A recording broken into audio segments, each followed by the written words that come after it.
இனி நமக்கு பருப்பு கறி எப்படி செய்கிறதுன்னு பார்க்கலாம்.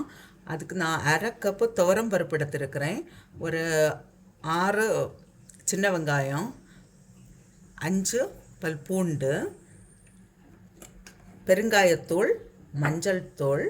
இப்போ நமக்கு இதை நான் ஒரு அரை மணிக்கூர் தண்ணியில் ஊற வைக்கிறேன். இப்போது இந்த பருப்பு கூட நான் கொஞ்சமாக மஞ்சள் தூள் போடுறேன். சின்ன வெங்காயமும் பூண்டும், கொஞ்சம் சால்ட்டு, கொஞ்சம் பெருங்காயத்தூள். நான் இதில் கட்டி பெருங்காயம் இருந்ததுன்னா அதே போட்டுக்கோங்க. இப்போ இதுக்கு கொஞ்சம் கூட நான் தண்ணி விட்டு இதை இப்போ நான் வேக வச்சு எடுக்கிறேன். இந்த பருப்பு கறிக்கு நமக்கு ஒரு மசாலா ரெடி பண்ணலாம். அதுக்கு நான் 1 கப்பு தேங்காய் எடுத்துருக்கிறேன்.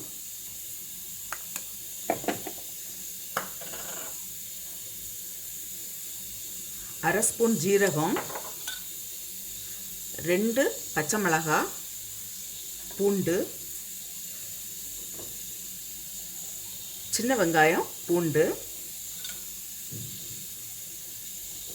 கொஞ்சம் கருவேப்பிலை. இதை இப்போ கொஞ்சம் கொரகொரப்பாக அரைச்செடுக்கலாம். இதில் கொஞ்சமாக மஞ்சள் தூளும் சேர்க்குறேன். ஏற்கனவே நம்ம அங்கே பருப்பு வேகிறதுக்கு சேர்த்துருக்குறோம். பருப்பு வெந்தாச்சு.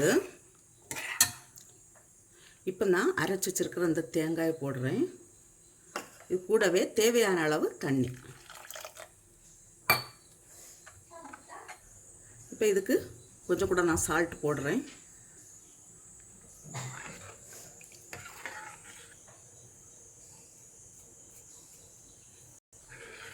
இந்த கறி ஆயிடுச்சு. நமக்கு இப்போ இதுக்கு ஒரு தாளிப்பு கொடுக்கலாம். இதை ரொம்ப கொதிக்க விட வேண்டாம்.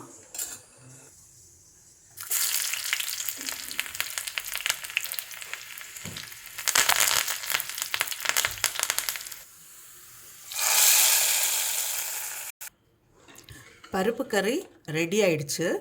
இதே போல் நீங்களும் செய்து பாருங்கள். இது ரைஸுக்கு கூட நல்ல டேஸ்ட்டாக இருக்கும். செய்து பார்த்து உங்களுடைய கருத்துக்களை தெரிவிங்க. உங்களுக்கு இந்த சமையல் பிடிச்சிருக்குன்னா சப்ஸ்கிரைப் பண்ணுங்கள். உங்களுடைய ஃப்ரெண்ட்ஸுக்கெல்லாம் ஷேர் பண்ணுங்கள்.